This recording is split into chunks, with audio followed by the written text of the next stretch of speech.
A continuación, en el siguiente módulo, vamos a ver lo que son los campos eléctricos. Vamos a analizar o vamos a tener esta introducción a la electricidad, bien, y vamos a comprender algunos conceptos. Siempre hago la siguiente pregunta cuando inicio este curso. ¿Qué es la electricidad? ¿Qué es la corriente, el voltaje, la intensidad, la potencia, la resistencia? Bien, pero lo vamos a explicar. La energía eléctrica, bien, la vamos a empezar a analizar directamente con los protones, neutrones y electrones. Aquí lo que vemos en esta imagen es un átomo. Entonces, vamos a tener las cargas eléctricas, donde dice que los materiales que tienen exceso de electrones, se dice que tienen una carga negativa, o que tienen una carga negativa. Los materiales con más protones que electrones, se dice que tienen una carga positiva. Y los elementos con igual número de electrones y protones se dice que son neutrones o neutros que no tienen carga ni positiva ni negativa. O bien que tienen el mismo o la misma cantidad de electrones y protones. Los cuerpos cargados tienen un campo eléctrico invisible a su alrededor que puede ser representado por líneas de fuerza radiando desde una carga positiva hacia una carga negativa. Acá tenemos las cargas y cómo se comportan. Tenemos cargas iguales, las cargas iguales se repelen y las cargas contrarias se atraen. Y por lo cual vamos directamente con estos conceptos básicos. Bien, para comprender lo que es la electricidad, vamos a definir cómo se compone un átomo de cobre. ¿Por qué un átomo de cobre? Porque es el elemento que mayormente utilizamos en el área eléctrica, igual que el aluminio. Entonces, el átomo de cobre se compone de 29 neutrones que no tienen carga ni positiva ni negativa o la misma carga de protones y electrones. Y tenemos en este caso 29 protones cargados de forma positiva. Alrededor de este núcleo nos vamos a encontrar con capas o con órbitas. En estas capas o en estas órbitas nos vamos a encontrar con electrones. Electrones que están cargados de forma negativa. Donde en la primera capa nos vamos a encontrar con 2 electrones. Luego nos vamos a encontrar con 8 electrones. Luego con 18 electrones. Y luego con un electrón que lo llamamos como electrón libre. Bien, que la suma de aquellos da 29 electrones. Y aquí podemos ver lo que acabo de mencionar, ¿cierto? Que el cobre está formado por 29 electrones, 29 protones y 29 neutrones. Donde mencioné que en la primera capa nos encontramos con 2 electrones, luego 8 electrones, 18 electrones y un electrón en la última órbita. ¿Qué es lo que sucede? Que cuando el electrón es cargado, bien como se ve en la animación de acá abajo, perdón, el átomo es cargado con un electrón, libera el electrón que se encuentra en su última órbita o en su última capa. Y así va cargando al otro átomo, liberando el electrón de su última órbita y así lo va haciendo sucesivamente, como lo vemos también en la animación. Vemos que el electrón es liberado y va saltando de átomo a átomo. Entonces dice que la electricidad se define como el flujo de electrones que pasan de átomo a átomo a lo largo de un medio conductor. Bien, porque si el elemento es un mal conductor, no hay flujo de electrones porque no va a permitir que exista un flujo de electrones a través de ellos. Entonces, ¿qué es la electricidad? Un flujo de electrones. ¿O qué es un flujo de electrones?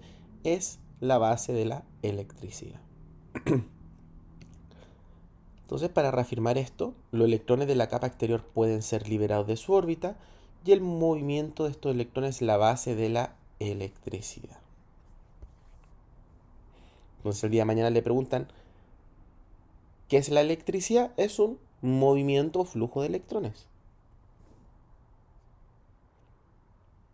Vamos a tener materiales o elementos conductores. ¿Qué significa eso?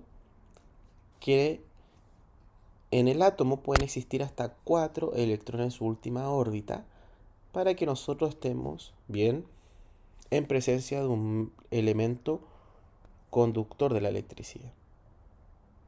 Bien, o sea que va a permitir que exista un flujo a través de ellos. Por ejemplo, el hierro, el aluminio, el latón, el bronce, el metal galvanizado, el acero, el cobre, la plata, el oro, etc. Entonces son elementos que permiten traspasar a través de ellos la electricidad o un flujo de electrones.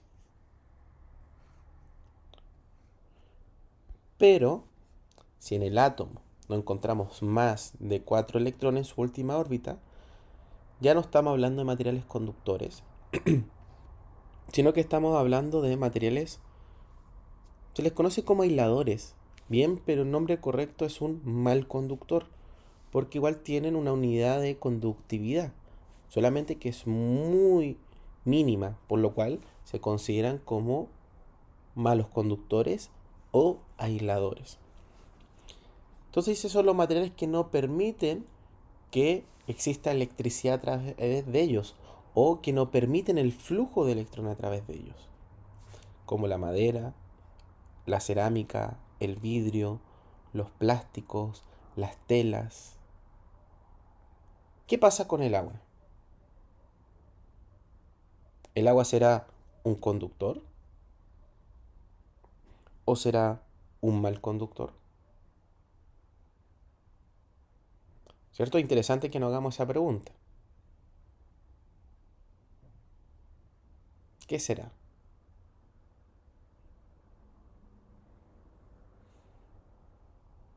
Siempre me responden que el agua es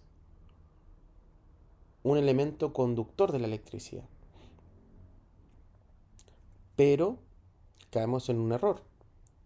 Bien, el agua es un mal conductor de la electricidad, incluso es un excelente aislador. ¿Qué es lo que pasa? Que en un 100% la vamos a encontrar contaminada. ¿A qué se refiere a un 100% contaminada? Significa que la vamos a encontrar bien con estos elementos. La vamos a encontrar con eh, minerales o sales, elementos que son conductores de la electricidad. Entonces, es imposible que nosotros encontremos agua que no esté contaminada. ¿Bien? Por eso siempre decimos, no, el agua es conductor de electricidad. Claro, pero son los elementos minerales o las sales que se aprovechan del agua para poder conducir electricidad. Pero por la falta de iones que tiene el agua, bien, y por su composición, el agua es un mal conductor.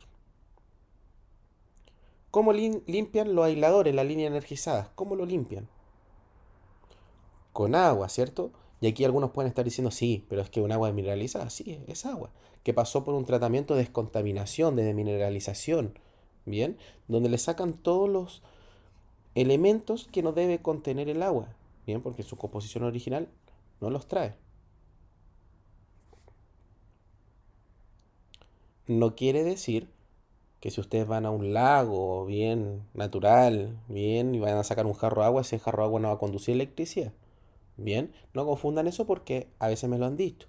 Bien, no confundan que no por estado natural, sino que su estado original. Bien, entonces lo llevamos en estado natural lo vamos a encontrar siempre con minerales o sales. Bien, entre más sales, más minerales contenga, mayor conductividad va a tener.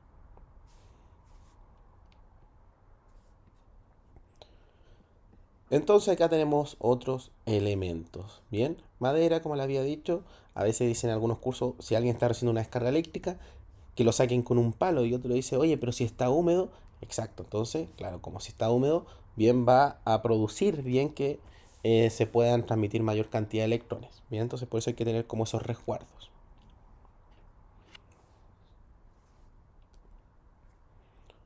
Acá tenemos la combinación de conductores y aisladores,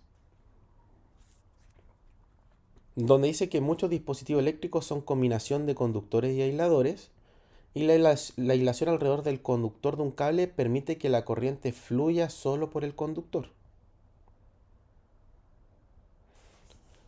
Entonces acá tenemos un conductor de cobre, un alambre, con un aislante de caucho. Bien, una imagen totalmente referencial, se van a encontrar muchas imágenes referenciales en la presentación, bien, donde tenemos diferentes tipos de aislación, tenemos aislaciones de PVC, de nylon, tenemos el libre halógeno, ¿cierto? Que está muy nombrado, le dicen el CALEDA, pero la aislación es libre halógeno, bien, tenemos los de XLPE, tenemos de mica, los elastomero, bien, neopreno. Bien, hay diferentes tipos de aislaciones estipuladas donde en nuestro reglamento de instalaciones de consumo, bien, o la RE con los nuevos pliegos técnicos que lo vimos en el capítulo anterior.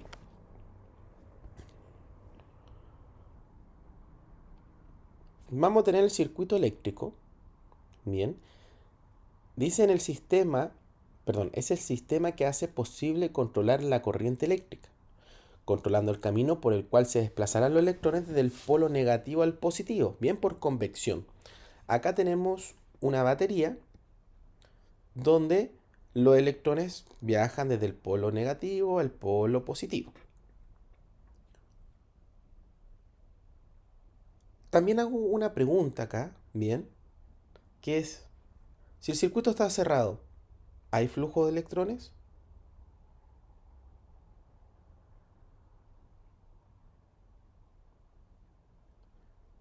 ¿Por qué hago la siguiente pregunta? Porque hay muchas personas que se han accidentado producto del desconocimiento de este concepto. Una vez un electricista necesitaba hacer un trabajo dentro de un tablero y para hacer el trabajo dentro del tablero necesitaba el tablero totalmente desenergizado.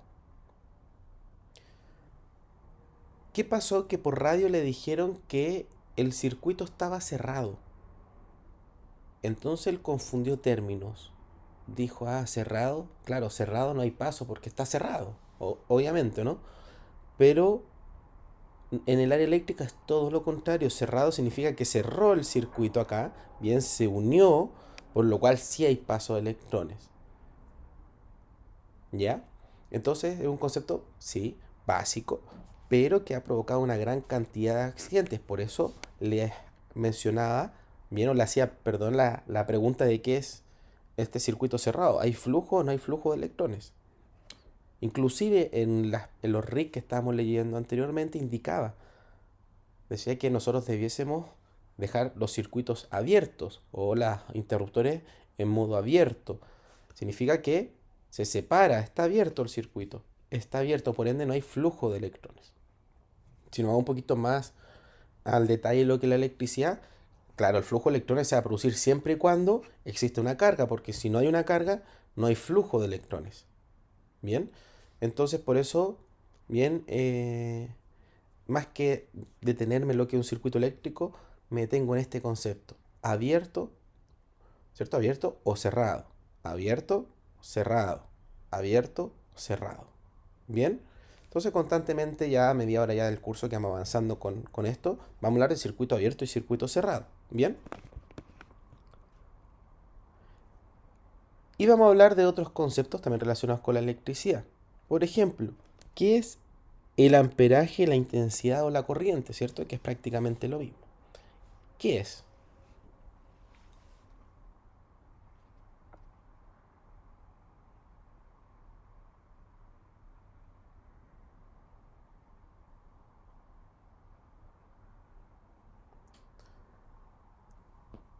La corriente, amperaje o intensidad hace referencia a la cantidad, o sea, una cuantificación. Bien, ¿cuántos electrones circulan a través de un medio conductor? Bien, entonces es muy importante conocer estos conceptos, bien, para hacer análisis de riesgo, bien, para determinar, bien, eh, la energía que estoy expuesto, ¿bien? O por ejemplo lo podemos llevar ya a un tipo de instalación, por ejemplo. ¿Para qué me sirve saber la cantidad de electrones o el flujo de electrones que pasan a través de un conductor? Para determinar, por ejemplo, la sección de un conductor. Entre mayor sea mi carga, mayor debe ser la sección del conductor. Porque si con una carga bien grande, por ejemplo 125 amperes, y yo coloco un cable 2 AWG, AWG el sistema americano, bien, por motivos bien de carga, bien, el equipo va a empezar a pedir, el equipo va a decir, yo necesito 125 amperes para funcionar. Entonces va a empezar a pedir, a solicitar eso. ¿Y qué va a pasar con el cable? El cable va a tratar de pasar esos 125 y se va a empezar a calentar, bien, por un tema de resistencia del conductor. Lo mismo con las protecciones eléctricas. Yo necesito calcular las protecciones eléctricas para proteger a la sección del conductor. ¿Cómo selecciona el conductor? Con el reglamento de instalaciones de consumo de energía eléctrica.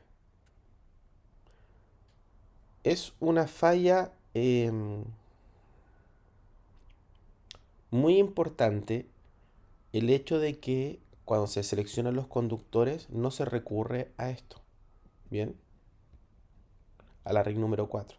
Sino que buscan en internet y dicen, ¿cuánto aguanta el cable de 2,5 milímetros? Y en internet sale 17 amperes, 18 amperes, 30 amperes, sale cualquier medida, ¿bien? Pero es un error muy importante y lo menciono porque ese error ha provocado también una gran cantidad de incendios, ¿bien?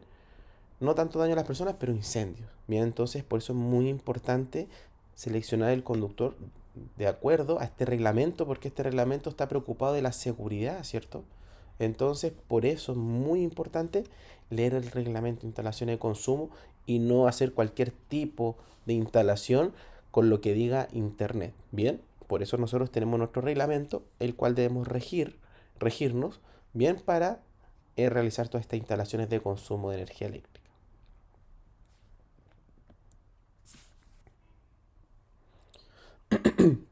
Vamos a tener dos tipos de corriente, la corriente continua y la corriente alterna. Y aquí lo mismo. ¿Cuál es más peligrosa? ¿La continua o la alterna?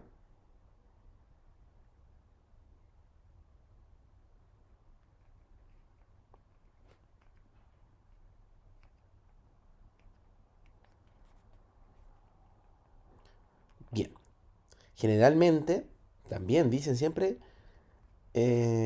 la corriente continua. ¿Por qué dice la corriente continua? Porque si nos fijamos acá, dice que, o mejor podemos visualizar en la gráfica, dice que la adyacente del voltaje dice 4,5 volt y se mantiene constante. Entonces dicen no pasa por un cero, entonces no te suelta. Bien, como dice acá, la corriente continua es aquella en que los electrones se mueven siempre en la misma dirección o sentido, desde el polo negativo al positivo.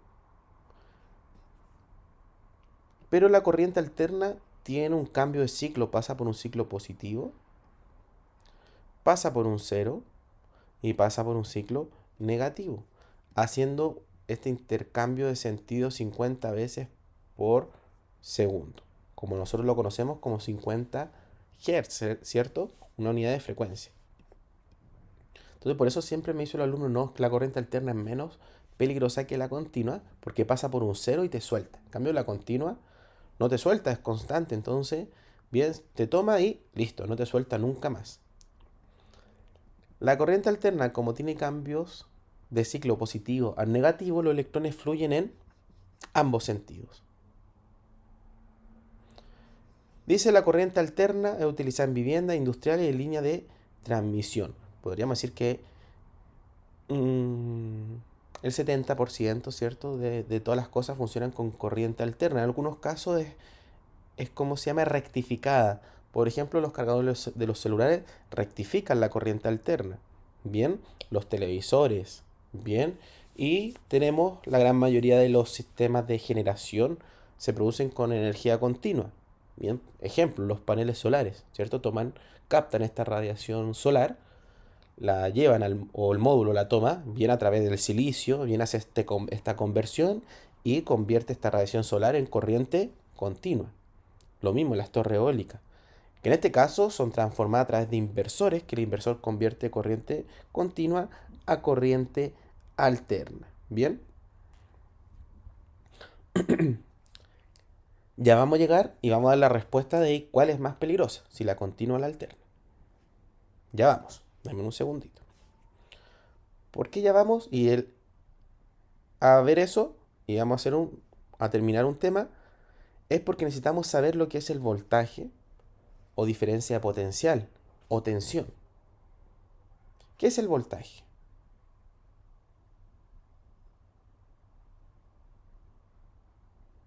O diferencia potencial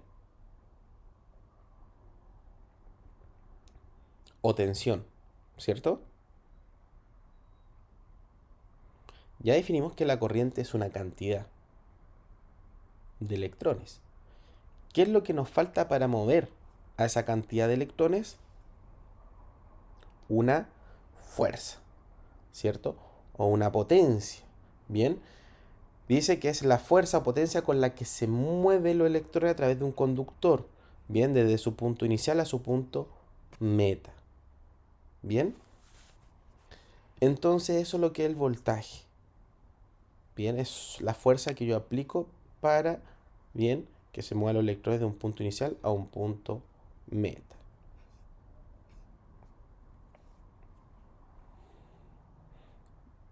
Vamos a tener niveles de voltaje estipulados por la NSEG 875 o por las RTPD.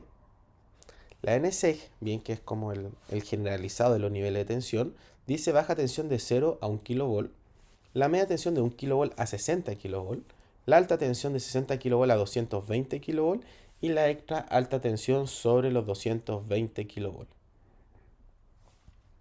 Pero las RTPD, que son bastante utilizadas, bien tienen otros niveles. Igual que la NSEG 865 de 0 a 1 kV, la media tensión de 1 kV a 23 kV, la alta tensión de 23 kV a 230 kV y la extra alta tensión sobre los 230 kV, o sea, 230.000 volts. Los niveles utilizados por Codelco son aquellos, bien, donde indica estos rangos de voltaje, bien aplicados, bien dentro de sus divisiones.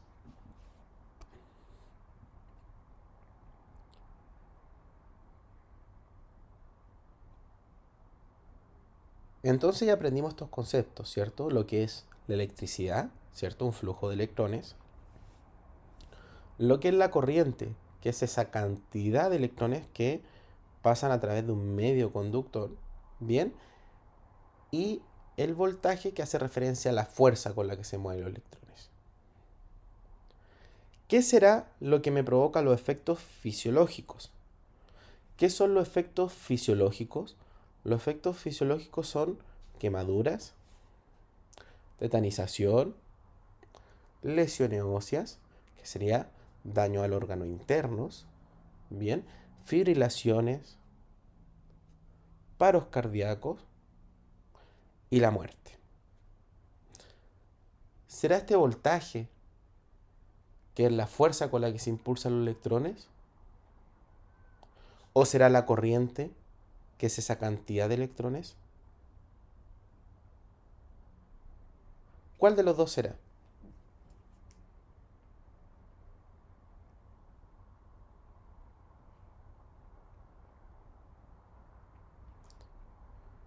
La respuesta correcta es la corriente. Bien, para los que habrán dicho voltaje, bien, tampoco está mal, pero lo correcto es decir que es la corriente, bien. Es esa cantidad de electrones que pasan a través de mi organismo, bien. Entonces, esa cantidad de electrones, bien, son los que van a ingresar y me van a empezar a provocar todos esos efectos fisiológicos. Bien, me va a empezar a producir quemaduras, me va a provocar paros cardíacos, bien.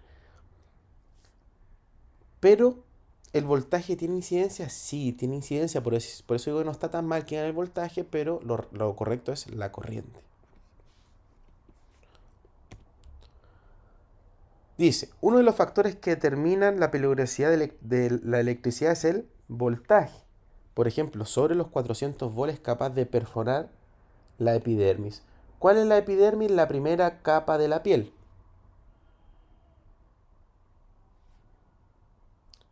Y se recuerdan que cuando habíamos leído en los RIC, en el RIC 17, hacía mención a niveles de tensiones permisibles por el cuerpo humano, a niveles que puede el cuerpo humano estar sometido, ¿cierto?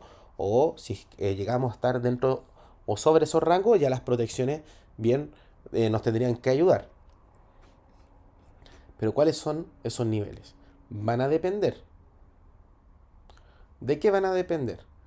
Del lugar en el cual se encuentren. O el tipo de ambiente puede ser también, ¿cierto? ¿Qué significa eso?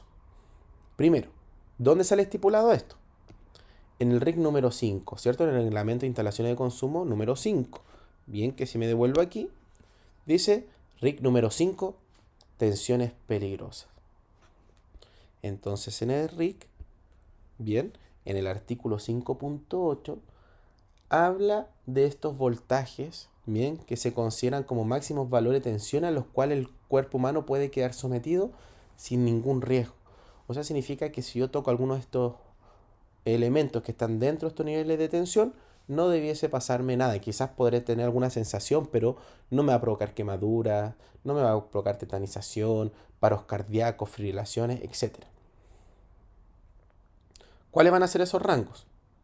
50 volt en corriente alterna y 120 volt en corriente continua en lugares secos, 24 volt en corriente alterna y 60 volt en corriente continua en lugares húmedos o mojados. Bien, o sea, va a depender si es el ambiente seco o es húmedo. Entonces, ¿cuál es más peligrosa? ¿La continua o la alterna?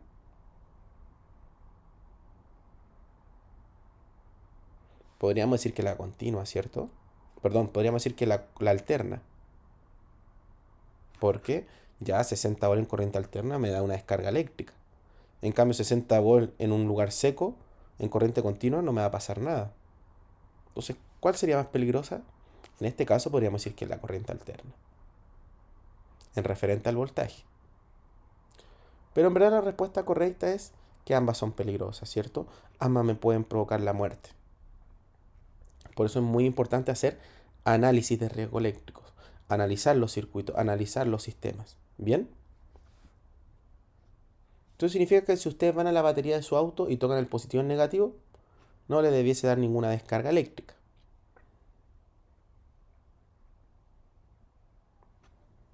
Vamos a tener también la resistencia, que la resistencia se define como la fuerza de oposición al paso de los electrones por un conductor y su unidad de medida son los ohm. Bien, aquí vemos los electrones que, por ejemplo, un cable de menor sección y la carga. Pero me gusta mostrar más esta imagen, que es muy conocida, muy anticuada también, donde hace referencia a la cantidad de estos electrones, ¿cierto? Que es el amperaje, y el voltaje, ¿bien? Que es la fuerza que se aplica, ¿bien? Para que estos o esta cantidad de electrones pase a través de un medio conductor. Pero la resistencia se opone a este paso. ¿Bien? Entonces, de nuevo, voltaje, fuerza, amperaje, cantidad, y ohm, la resistencia, bien, al paso de estos electrones.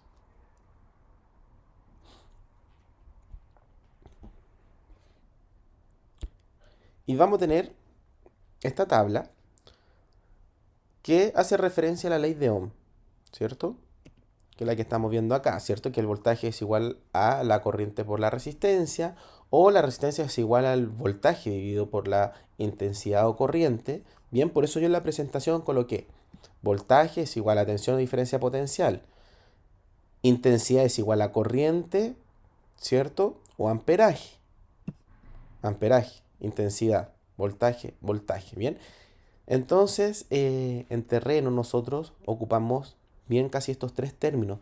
Hablamos de, no sé, mandan a medir a alguien, bien corriente, le dicen, oye, anda a medir corriente. Y la persona dice, estoy midiendo corriente. Ya, mide 9 amperes, ya está ocupando la unidad de medida. Y si sube la corriente puede decir, oye, está subiendo la intensidad. Bien, entonces se pueden ocupar esos conceptos. El voltaje igual, hoy anda a hacer medición de tensión. Ya, sí, estoy midiendo voltaje. Estamos haciendo referencia a lo mismo. Entonces aquí tenemos, bien, el choque eléctrico, bien, una descarga eléctrica, bien, y el fenómeno físico que se puede presentar o la sensación o efecto. Entonces dice, suponiendo que la resistencia humana es aproximadamente 1000 ohm, puede ser 800 ohm, puede ser 2000 o 3000 ohm, está por ahí el rango. Pero aquí supone una resistencia de 1000 ohm. Que dice que según el voltaje dividido la resistencia, bien me va a dar la corriente a la que estoy expuesto, bien, y el fenómeno o sensación o efecto.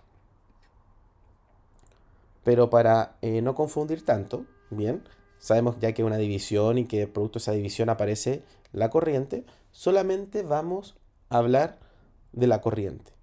Por lo cual olvídense la primera columna del voltaje. Dice, una corriente menor a 1 miliamper, fenómeno físico, ninguno. Sensación o efecto, imperceptible.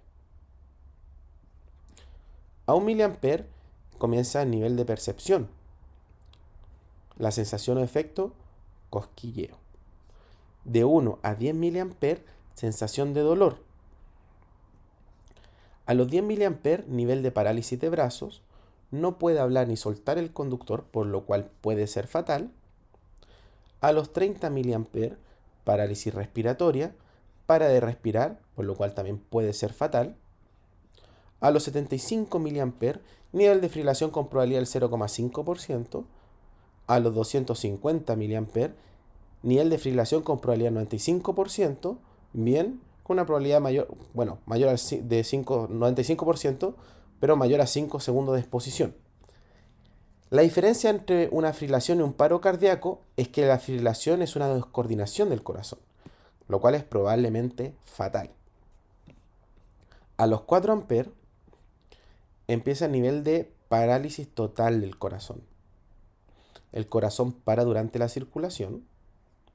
Si dura poco puede volver a rearrancar y no hay fibrilación, lo cual no es fatal para el corazón. Entonces, ¿qué será mejor? No digamos que queremos estar en esta situación, obviamente, bien, pero solamente para poder analizar. ¿Estar en un paro cardíaco o una fibrilación cardíaca?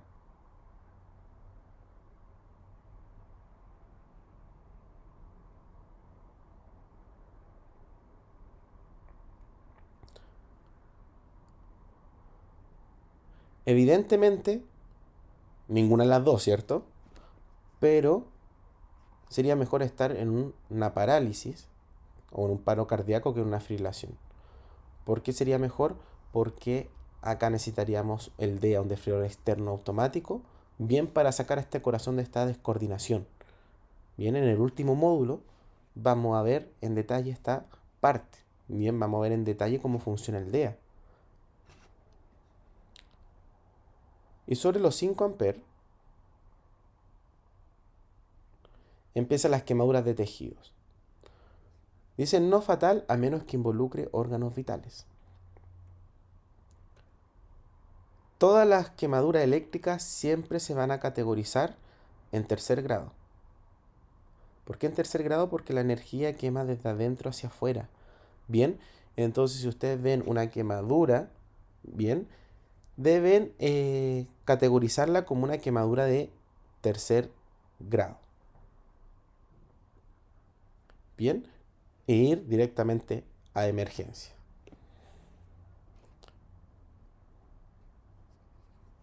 Entonces, vamos a hacer un pequeño análisis. Esto igual lo vamos a ver, bien. Pero acá tenemos las líneas de media tensión, tenemos las de baja tensión y tenemos las corrientes débiles. ¿A cuánto voltaje trabajan las líneas de media tensión?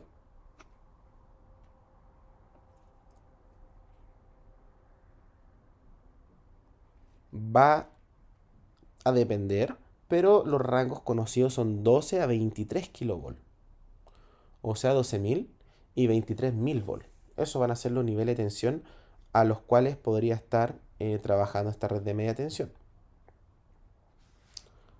¿Qué pasa o qué pasaría si una persona sube ahí escalando el poste y se lanza sobre todas las líneas de media tensión, sobre las 3 líneas? ¿Qué le va a pasar a esa persona?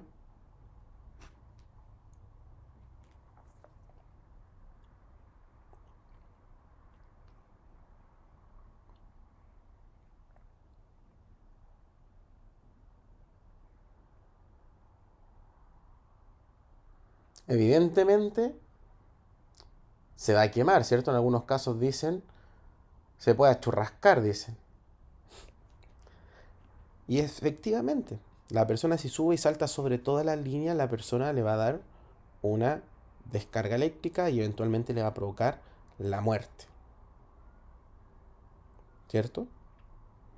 Entonces, decimos que esta persona que está expuesta a 12.000, 23.000 volt, bien, al saltar sobre todas esas líneas, le va a provocar directamente la muerte. Los cercoeléctricos, ¿cierto? Los perimetrales, los que colocan alguna empresa, bien, o incluso las casas colocan también esos cercos perimetrales, que es alambrito delgadito, bien. ¿A cuánto voltaje ustedes creen que trabaja?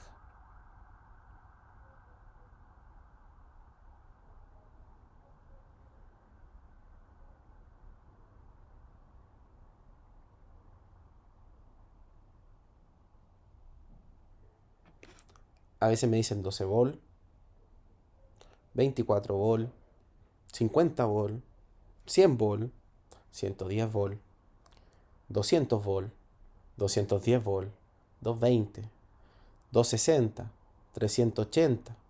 Inclusive algunos me dicen 1000 volt o 2000 volt. Bien.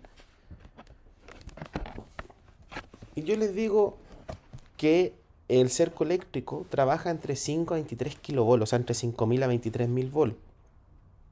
Y me quedan todos mirando, pero ¿por qué tanto el voltaje? Bien. Entonces les pregunto a los alumnos, ¿alguien ha tocado algún cerco eléctrico alguna vez? La gran mayoría me dice que no, pero han habido varios alumnos que han tocado el cerco eléctrico, bien, y han tenido diferentes efectos. Por ejemplo, una persona tocó el cerco eléctrico y sintió cosquilleo, bien, porque lo tocó como rapidito, bien, por error sintió un cosquilleo. Después, la gran mayoría de los otros alumnos me han contado que han sentido como que es que te pegaran una patada en el pecho, bien, una sensación de dolor. Pero ¿por qué no los mató? Si trabaja prácticamente a los mismos niveles de tensión de una media tensión, incluso de una media tensión, ¿cierto? Pero ¿por qué aquí sí te mata y el cerco eléctrico no te mata?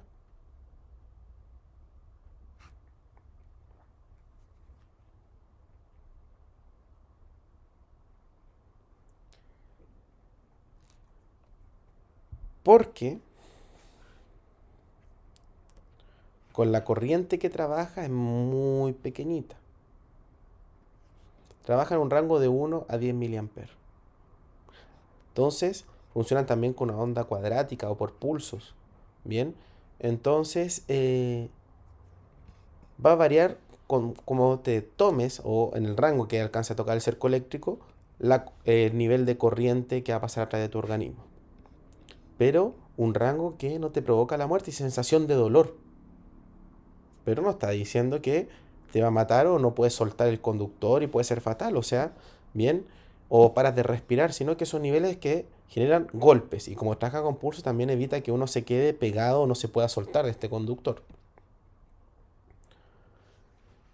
Y los que me dicen 12 volt, 24 volt, 50 volt, les digo, pero recién acabamos de ver algo, bien, con respecto, bien, a los efectos fisiológicos. ¿Qué fue esto?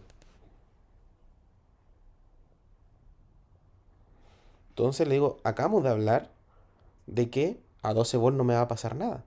Entonces, ¿cómo me dices que el cerco eléctrico va a trabajar a 12 si bien estamos diciendo que son valores permisibles por el cuerpo humano?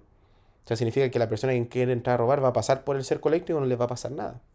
No tendría sentido el cerco eléctrico. ¿Por qué no puede trabajar a 220 volts? Bien, o no es lo recomendable, porque no sé si alguno de ustedes, bien, alguna vez ha cortado una fase energizada, solamente una fase, de algún enchufe, bien, solamente una fase energizada. ¿Qué le ha pasado? Me dicen nada. ¿Y por qué nada? No, porque lo hice con el alicate.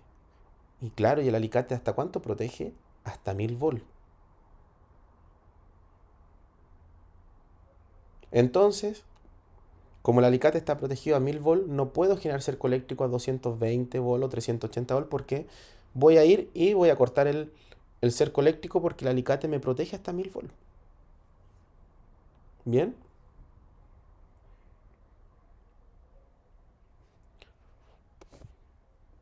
¿por qué a los pajaritos no les pasa nada cuando se posan sobre las líneas de media?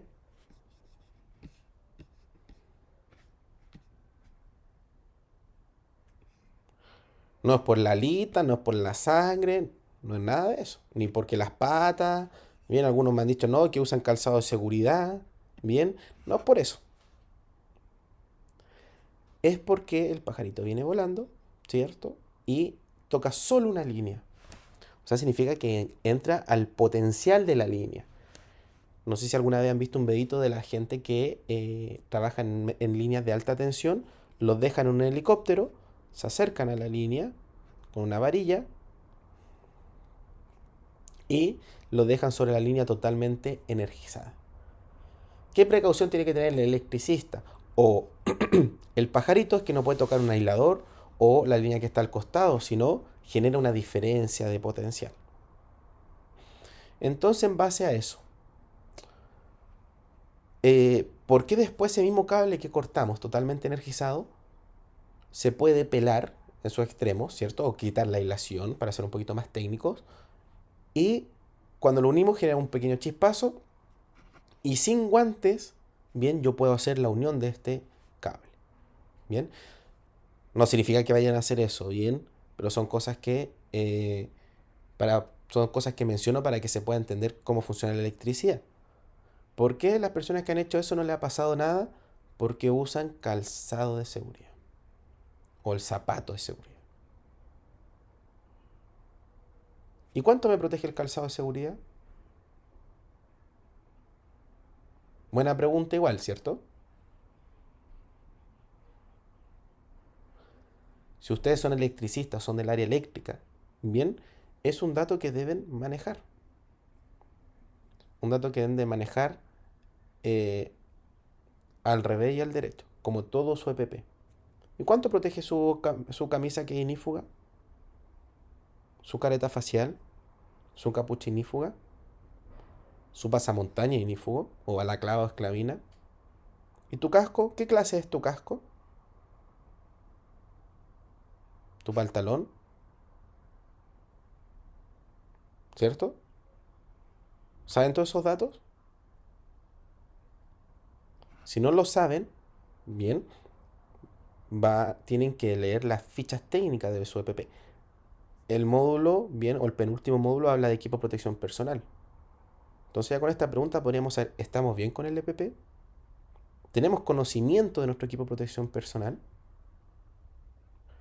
Y también me pueden responder y me pueden decir, no, es que es pega del prevencionista o del HSE de la empresa.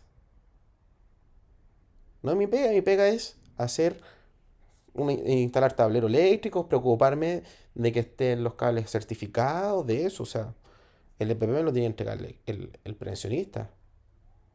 Claro, el prevencionista sí tiene como sea, su responsabilidad con la seguridad de los trabajadores, que usted ocupe el EPP correspondiente, etcétera. Pero, como estamos viendo un tema de NFPA, bien, no es solamente el trabajo del prevencionista, también es su trabajo. Bien, vamos a hablar de un concepto que es persona calificada. Entonces, Bien, dentro de eso, lo que hace una persona calificada es que usted tenga conocimiento de su equipo de protección personal. Si usted no tiene conocimiento, lo lleva directamente a una categoría 0, sin protección eléctrica, sin ninguna protección, aunque esté vestido de la NASA, bien, con los trajes que ocupa el GOPE, por ejemplo. Pero si usted no sabe cuánto le protege, o de qué categoría es, o qué clase, directamente direcciona que usted está con 0 protección. Bien, su calzado de seguridad, la gran mayoría, el 80-90%, protege hasta 600 volts. Un dato que deben manejar ahora ya, ¿cierto? Al escuchar esta capacitación, ya saben que su calzado de seguridad protege 600 volts, pero me voy a asegurar viendo ficha técnica. Entonces, si ese cable que la persona les comentaba lo pelaba, lo unía, se provocaba este chispazo, ¿cierto? Generaba, o sea, no genera ninguna descarga eléctrica, es porque el calzado de seguridad lo protege hasta 600 volts y estaría haciendo directamente este efecto pajarito. ¿Bien? Entonces, ¿qué me refiero a efecto pajarito? Que estuviera como levitando, pero hasta 600 volts. ¿Y el cerco eléctrico? Bien. ¿Por qué necesita 5000 o 23000 volts? Bien, para eso, para que alguien no venga con estos conceptos y diga, ah, con el alicate yo he cortado estos cables, incluso he unido cables sin guante y este calambrito delgadito voy y lo corto con un alicate. No es así, sino que cuando esa persona se acerque al cerco eléctrico con el alicate y toque el cerco eléctrico con el alicate, va a romper la barrera de resistividad, bien, que es diferente a la resistencia, del alicate, bien, y le va a provocar una descarga eléctrica a la persona. Esa es la finalidad, que no llegue cualquier persona y me corte el cerco eléctrico, si no, no tendría ningún sentido.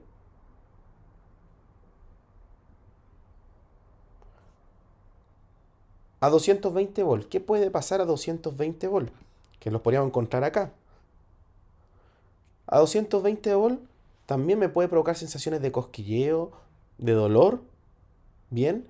O por ejemplo, una vez que me comentaron que una persona pintaba vehículos en su casa y cuando estaba pintando un auto, la manguera del compresor no le daba para pintar el otro extremo del vehículo. ¿Qué fue lo que hizo? Tomó el compresor, enchufó a 220 volts, al voltaje que tenemos los enchufes en nuestras casas, y empezó a recibir una descarga eléctrica. La descarga, el, perdón, el tiempo que él estuvo recibiendo una descarga eléctrica fue de 3 minutos. Después de esos 3 minutos, según peritaje, la persona falleció.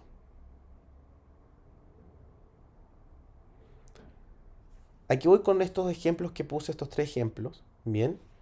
Es que, claro, aquí una media tensión y la muerte se me provocó en un solo segundo.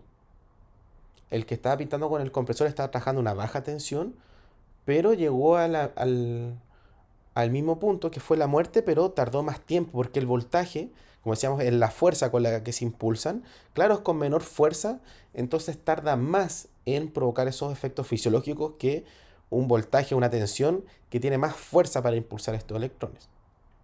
¿Bien? O podemos tener muchísima fuerza, pero una corriente tan pequeña que no es capaz de provocar la muerte, sino que estar dentro de unos valores bien, eh, podríamos decir, permisibles, bien, para el cuerpo humano y que no me provoque paros cardíacos o la muerte directamente.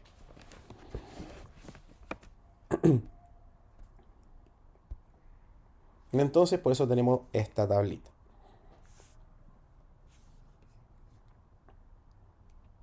Tenemos la ley de potencia o la ley de Watt, que es bastante utilizada igual, para determinar, por ejemplo, consumo de los equipos. Bien, a veces hay equipos que vienen solamente con los watts, bien, y para determinar la corriente, bien, debo hacer una división, que sería la acá al medio. La intensidad o corriente o amperaje es igual a la potencia dividido el voltaje. Importante que cuando se ocupen las fórmulas, se aplique cualquier tipo de fórmula, bien, que no mezclar los kilos, bien, con los volts, sino que las mismas unidades. Por ejemplo, si dice potencia 2000, que sean 2000 watts, no 2 kilowatts, dividido en 220 volts. Bien, 2000 watts dividido en 220 volts. 2 kilowatts dividido en 0,22 kilovolt. O sea, bien, tiene que ser la misma unidad, si no, nos va a dar un resultado, bien, que no corresponde.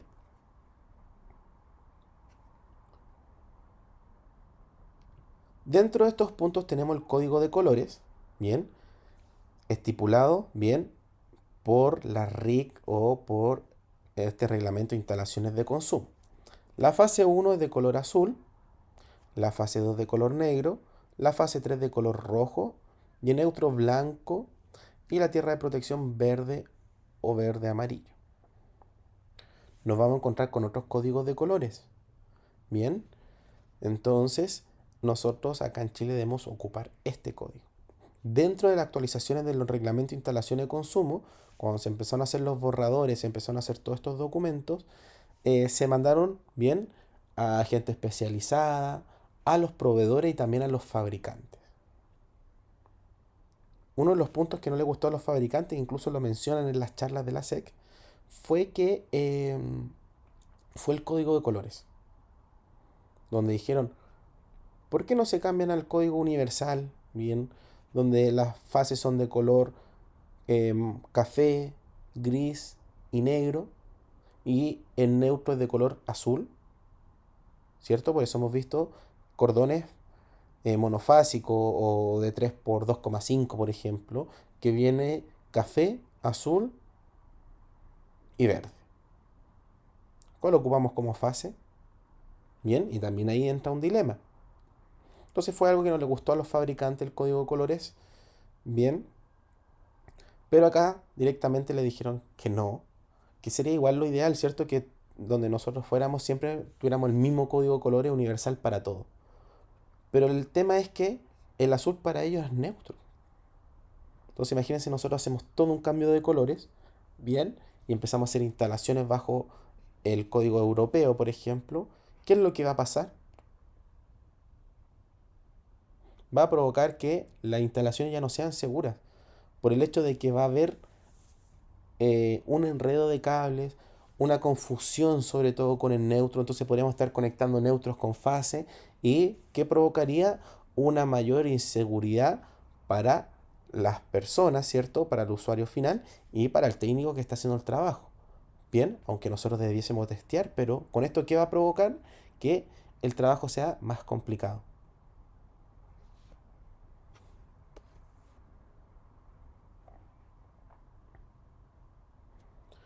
Bien, entonces, ¿cuál es el que provoca los efectos fisiológicos?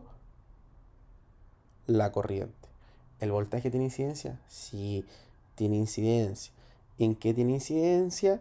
Bien, en la fuerza con la que viajan estos electrones. Y vamos a ver el tema de generación. Dice, la electricidad se produce a través de la transformación de energías de diversos orígenes, como combustibles fósiles, movimiento de agua, eólico, solar, fisión nuclear. Y dice, estas formas de energía producen electricidad a partir de la energía que producen a través de distintos mecanismos como lo son el vapor, el movimiento constante, el uso de la fuerza de gravedad o celdas fotovoltaicas o módulos fotovoltaicos, bien, donde yo les mencionaba que como tomaba esta radiación solar, la transformaba, bien, los parques eólicos también hacen lo mismo, bien, pero no con el sol, sino que con el viento. Y dice que después esta energía es conducida a los generadores de electricidad o acumuladores en las centrales de producción de electricidad. Por lo cual vamos a ver lo siguiente, bien, que es cómo, bien, se genera la electricidad. Seguramente has visto alguna vez un parque eólico. Pero, ¿sabes cómo se transforma la fuerza del viento en energía eléctrica? Vamos a explicarte el funcionamiento de un aerogenerador. Cada aerogenerador lleva una veleta en su parte superior que le indica la dirección del viento. Ello le permite girar sobre la torre y orientarse automáticamente. Las palas también giran sobre su eje para ofrecer la máxima resistencia. La fuerza del viento, es decir, la energía cinética contenida en el movimiento de las corrientes de aire, hace girar las palas. Estas están diseñadas para captar al máximo su energía. pueden llegar a medir más de 60 metros de longitud cada una. Y están fabricadas con materiales muy ligeros y resistentes para facilitar su movimiento. Por eso pueden producir energía incluso con vientos muy suaves, desde unos 11 kilómetros por hora. Con vientos muy fuertes, por encima de 90 kilómetros por hora, las palas se ponen en bandera y el aerogenerador se frena por motivos de seguridad. Las palas están unidas al aerogenerador a través del buje, que a su vez está acoplado al eje lento. El eje lento se llama así porque gira a la misma velocidad de las palas, entre unas 7 y 12 vueltas por minuto. Para producir electricidad es necesario aumentar la velocidad a la que gira el eje lento. Esa es la misión de la multiplicadora que eleva dicha velocidad más de 100 veces y la transfiere al eje rápido. El eje rápido, que gira hasta más de 1500 vueltas por minuto, está unido a un generador. El generador aprovecha la energía cinética del eje rápido para transformarla en electricidad, una forma de energía fácil de transportar y de utilizar. La electricidad producida en el generador es conducida por el interior de la torre hasta su base. Allí, el transformador eleva la tensión para poder transportarla por el interior del parque. Desde cada aerogenerador, la corriente alterna es conducida por cables soterrados hasta la subestación. En ella se eleva nuevamente la tensión para poder incorporarla a la red eléctrica y transportarla hasta los puntos de consumo. Así es como utilizamos la fuerza del viento para iluminar ciudades, alimentar industrias, escuelas u hospitales, o hacer funcionar nuestros electrodomésticos de forma limpia y sostenible.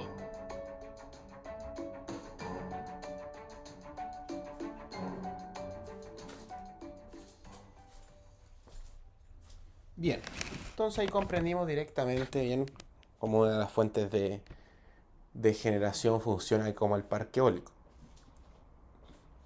Entonces tenemos diferentes fuentes de generación, ¿cierto? Tenemos plantas nucleares, plantas hidroeléctricas, plantas de energía mediana y las plantas de carbón. Aquí me gustaría tenerme un poquito bien, ya que hay una política energética que es de aquí al 2035 y al 2050, que indica que hay que hacer una descarbonización, que significa que debemos ir apagando estas plantas de carbón, ya se han apagado varias, bien, debido a la contaminación que estas producen. Bien, por eso, bien dentro de esta misma política energética tenemos el tema de los buses eléctricos. Por eso vemos una gran cantidad, bien, de autobuses o micros, como quieran llamarlo, bien, que son eléctricas. Y no es solamente porque a alguien se le ocurrió comprar buses eléctricos, sino que hay una política energética de por medio. Entonces tenemos estas diferentes fuentes de generación, las cuales, bien, algunas producen 6 kV, 10 kV, 12 kV, pero pasan por transformadores elevadores. Donde esos transformadores elevadores elevan a 210 kV, 300 kV o hasta 500 kV, los rangos que mencionan acá. Bien, ¿por qué digo hasta 500 kV? Porque acá en Chile la línea más grande que tenemos es de 500 kV e inclusive se está construyendo la de 650. Pero a nivel mundial, la más grande es de 1200 kV. La única diferencia es que esa de 1200 kV trabaja en DC, o sea, trabaja en corriente continua. Bien, que no recuerdo qué país la tiene, pero me parece que es China o la India, no sé qué otro país más, o Estados Unidos, no recuerdo muy bien, que tienen esas líneas de 1200 kV. O sea, 1.200.000 volts, o sea, un voltaje muy, muy, muy grande. Y cuando elevamos este voltaje, va a pasar por las líneas de transmisión, bien, que van, bien, sobre las torres de alta tensión. Dice que las torres de alta tensión son estructuras metálicas que soportan la línea de transmisión y las que transmiten la corriente hasta las subestaciones. Todo esto en corriente alterna. Entonces acá tenemos los conductores, todas las fases, ¿cierto? No hay neutro acá. tenemos algunos separadores de línea, y se fijan que las torres de alta tensión siempre son más altas porque, producto de los efectos que se produce en la electricidad, bien, esto podría provocar la caída de un rayo. Por eso también tiene una altura la cual se debe calcular. No es llegar y colocar cualquier torre. Bien, todo esto tiene que pasar a través de un proyecto, bien, de por medio. Y tenemos arriba un cable de acero, un cable de guardia. Bien, ¿cuál es la finalidad, bien, o para qué se ocupa ese cable?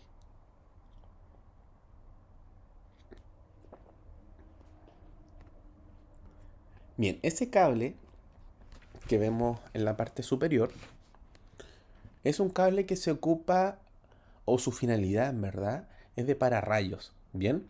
Para protección atmosférica. Entonces, en caso de que caiga algún rayo, ese sea derivado a tierra. Podríamos dar un dato freak de esto, ¿bien? Que al interior de este cable acero se encuentra una fibra, ¿bien? Donde esa fibra, ¿bien? Sirve para hacer una intercomunicación entre las centrales y las subestaciones. Después de esto, nosotros llegamos a las subestaciones, donde dice se distribuyen en distintos puntos de la red y su finalidad es reducir el voltaje proveniente de las plantas generadoras. Dice a un rango adecuado para posteriormente ser distribuido para uso público, industrial y domiciliario a través de las líneas de distribución de media tensión. Dice también hay subestaciones que mediante el uso de rectificadores convierten a corriente continua para el uso de trenes, metro y troller. Que era lo que les mencionaba, ¿cierto? Que los rectificadores convierten de alterna a corriente continua. También vamos a tener unas distancias con respecto, bien, a los conductores. Dice estas líneas pueden realizar la distribución aérea en conductores de cobre o de aluminio desnudo y protegido, con tensiones que van de los 12 a los 23 kV. Dice dentro de las características de esta distribución podemos advertir que existe una altura norma de estos cables con respecto al suelo y que los tres cables se encuentran energizados con media tensión. Donde dice altura mínima 6 metros. Si van a pasar grúas, van a pasar maquinaria por abajo, podríamos decir que el radio alcance máximo, por ejemplo, de la pala, de ahí, de ese radio alcance máximo hacia la pala, son 5 metros más hacia arriba. Bien, entonces si la máquina llega a 7 metros, los cables van a tener que estar a 12 metros de altura. Y después llegamos acá donde tenemos ya lo que estamos analizando anteriormente, donde vemos la red de media tensión, donde trabajan entre 2 a 23 kV, donde pasan por los fusibles media tensión, y de esos fusibles pasan por aisladores, y de los aisladores ingresan al transformador. Y del transformador, bien, es reducido este voltaje a 220 o 380 volts. Si mido con mi multitester entre el neutro y la fase 2, ¿qué voltaje debiese tener?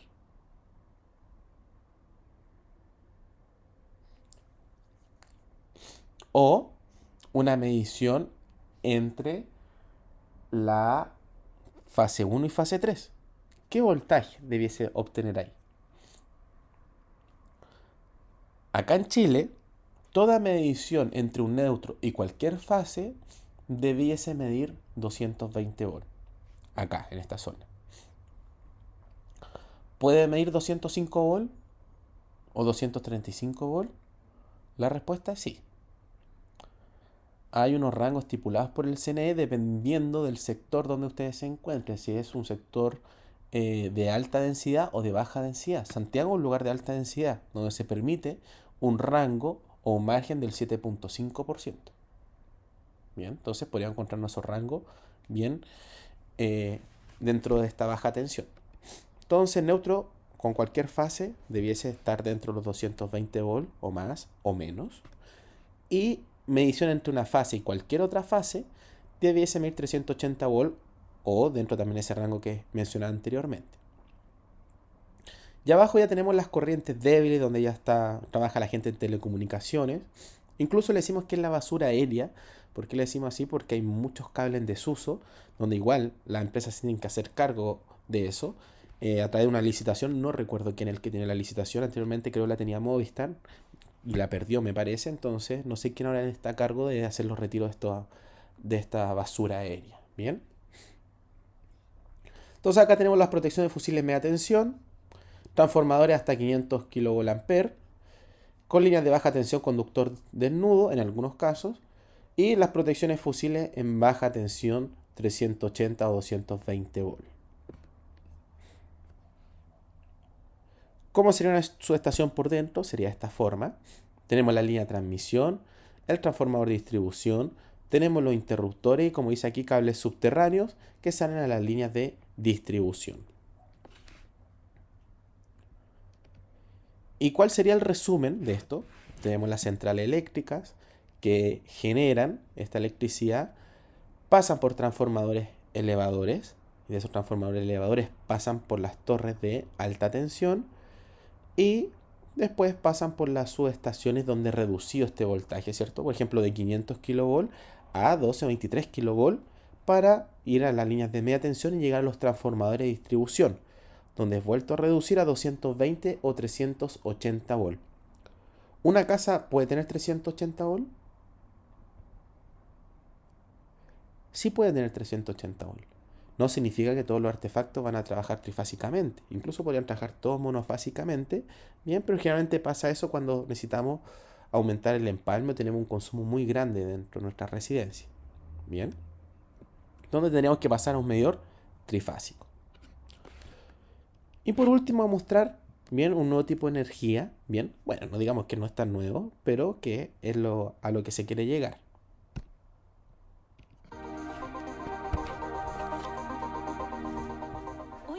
Las energías renovables están produciendo energía en forma segura, sostenible y no contaminante, contribuyendo a mitigar los efectos del cambio climático.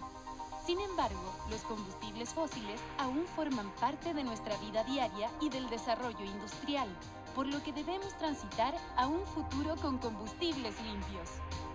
La respuesta puede estar en el hidrógeno, el elemento más abundante en el universo y que además puede ser obtenido desde fuentes renovables. Actualmente se produce hidrógeno principalmente desde el gas natural, el petróleo y el carbón. No obstante, estos procesos generan emisiones de CO2.